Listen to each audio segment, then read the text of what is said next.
Fehezanteny anankitelo no vakiko teneniko aminareo eto ahafantaranareo anay eto amin'ity pejy ity. Ny fehezanteny voalohany dia fiteniko foana amin'ny catéchisme d'adulte ny hoe ny paradisa tsy misy fitiavana dia tsy paradisa intsony zany fa eloafo. Ny paradisa tsy misy fitiavana dia tsy paradisa intsony fa eloafo. Zay ny ray. Faharoa manarakaraka an'izay dia raha matadidy ianareo dia fiteniko ihany koa ao anatin'ny catéchisme d'adulte matetika ny hoe tsy tanjona ny lanitra fa lova. Tsy tanjona ny lanitra fa lova.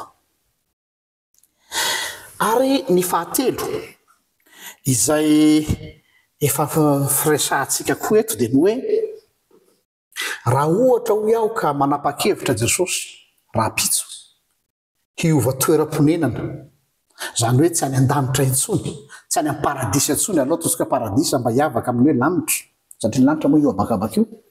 Raha tsy any paradisa intsony fa manapa-kevitra Andriamanitra hifindra monina any amin'ny afobe, dia niteny aho tamin'izay fotoana izay mbola misy anaraka azy ve tsika. Be dia be ny tafitohina tamin'izay fanontaniako izay satria hoe afobe tsisy an'Andriamanitra mihitsy. Izay nefa dia milaza fa raha androany dia androany Jesosy hifindra monina any amin'ny afobe dia anaraka azy tsy aditra aho, anaraka azy tsy antany akory. Ina ny tiana tongavana amin'izay rehetrarehetra izay? Ny tiana tongavana anatin'izay dia izao hoe eo no mampiavaka ny firenkevitra na ny liny teolojika anay eto ampitahana any amin'ny hafa.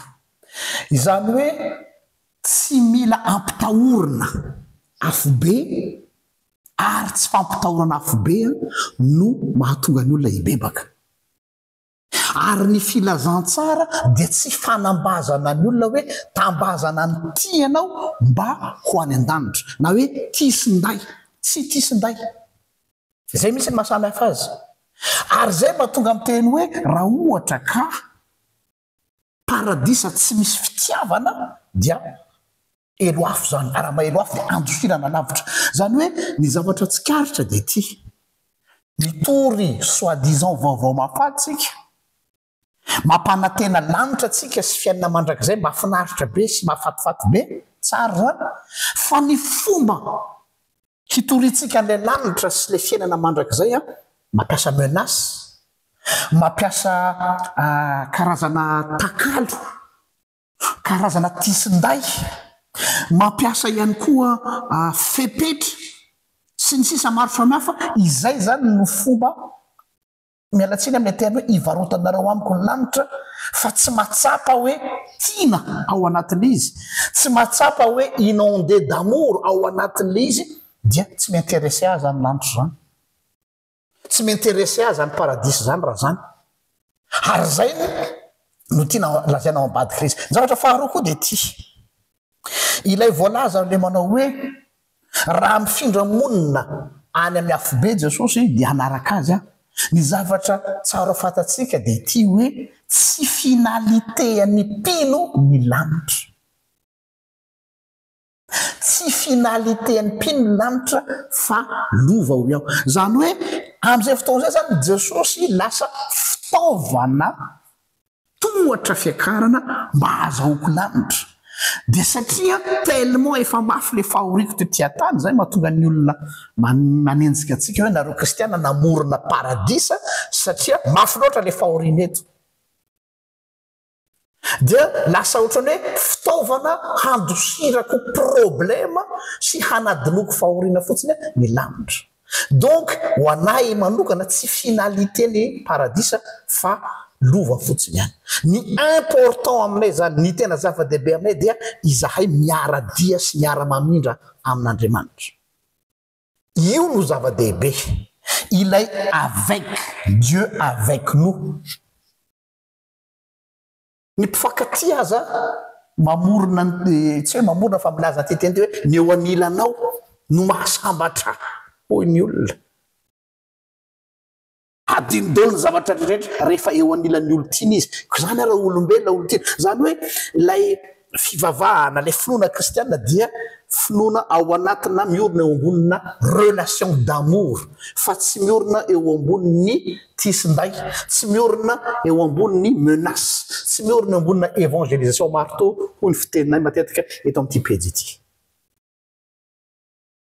ka izay lazaina hoe paradisa tsy misy fitiavana tsy mahatsaro fitiavana ianao anatin'le izy fa horohoro fampiororona zany na tonga nanao an'le vidéo maly tam'le resaka hoe voadingy ampitahorina amina voady hoe satria ianao nanao fanekena satria ianao nanao voady de izay ve nieverinareo fa hiazonana ny olona ho an'ny Kristy satria nanao fanekena teo anatreny olombelona izy de voatazonareo am'izay donc zany le olo io mety tazominareo par contrainte ary ny olona tazomina par contrainte tompoka na oela na oaingana tsy maintsy mitrifana izy fa ny olona mijanona sy mitoetra paramory na inona ataonao azy de tsy misy mahafafa ny fitiavana io satria ny fitiavana dia mahery noho ny mihoatra noho ny fahafatesana donc zany tsy ao anatin'izay dinamika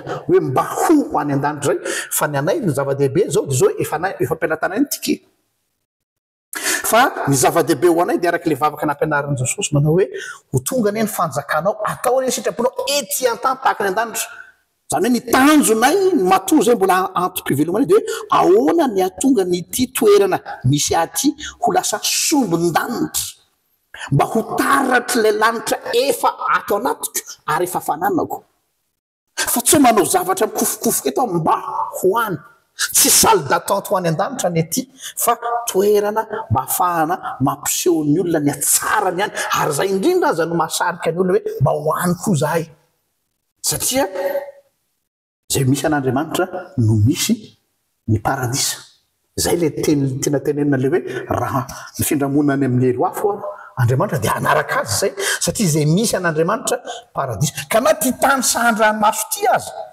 rehefa miaraka amin'ny eto aho dia efa tonga lanitra kely mandehandeha zaho sy ny manodidina dia izay no misarika ny olona ho any an-danitra ihany koa rehefa avy eo zay ary fa dia mirary soatsika rehetra indray samety ain'Andriamanitra tompoko